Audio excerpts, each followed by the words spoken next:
Good morning, everybody. Wild Bill for America here. If you believe that Islam is a religion of peace, then you probably also think Al Sharpton wants racial reconciliation. The new year is here, and I believe a countdown has taken place. A countdown to Islam unleashing its full fury on the USA. Now, during the Obama administration, the pieces have been put into place to allow exactly that.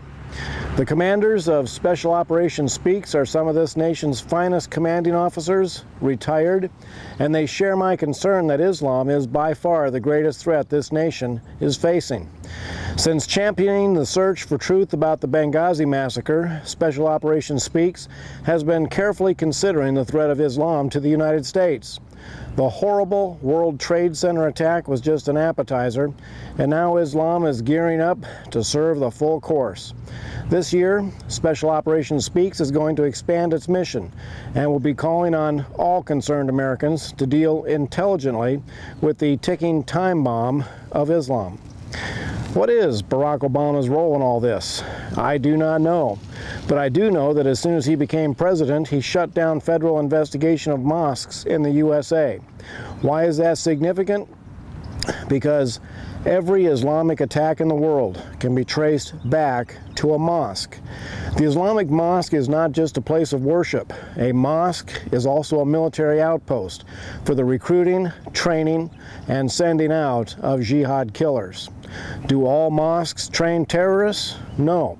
But 80% of the mosques in America are affiliated with the Wahhabis of Saudi Arabia, the most militant sect of Islam. Security on America's southern border has been openly sabotaged by the Obama administration to the point where nobody knows who is infiltrating the USA or what weapons are being smuggled in. ISIS, the most brutal Muslim thugs ever seen, are already taunting us, boasting us that they are already here, and there is no reason to believe that they are not. Now, when the Navy SEALs and Green Berets of Special Operations Speaks start sounding the alarm, it's time for Americans to stop being stupid and start taking action.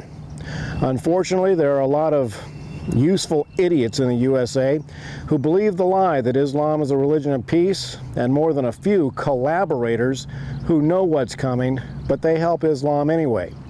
Which category Mr. Obama is in remains to be seen. Here's something for all Americans to ponder. According to Islam, any place on earth where Islam does not totally dominate is known as Dar al-Harb, the house of war. War everywhere. War unending until Islam has total control and domination. Right now in the USA, Muslims are engaged in a cold war, biding their time until Islam grows in strength. The policies of the Obama administration have opened the door for Islam to get ready for whatever they have planned for the USA.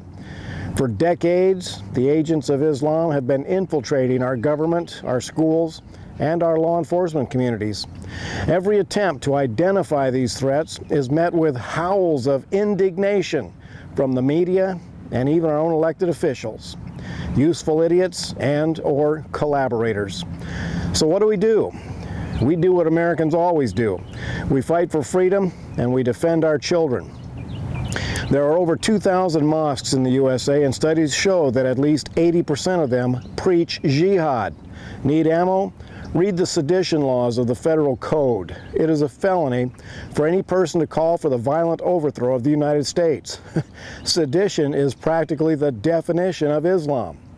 We have the legal teeth to come against these mosques and the preachers of hate and violence. We need to expose and get Islam out of our public schools. The liberal left-wing educators throw a hissy fit if a teacher wears a cross necklace, but they're all in for teaching the religion of peace. Sheriff's departments need to vigorously investigate reports of jihad training centers in their area. But they better wear their bulletproof vests because the religion of peace will kill them if they can. And we need to shut down Muslim recruiting in American prisons. Prisons are the #1 recruiting places for Islam. Gee, I wonder why. And the #2 Islamic recruiting ground? Colleges and universities. A never-ending supply of useful idiots thanks to the useful idiot professors.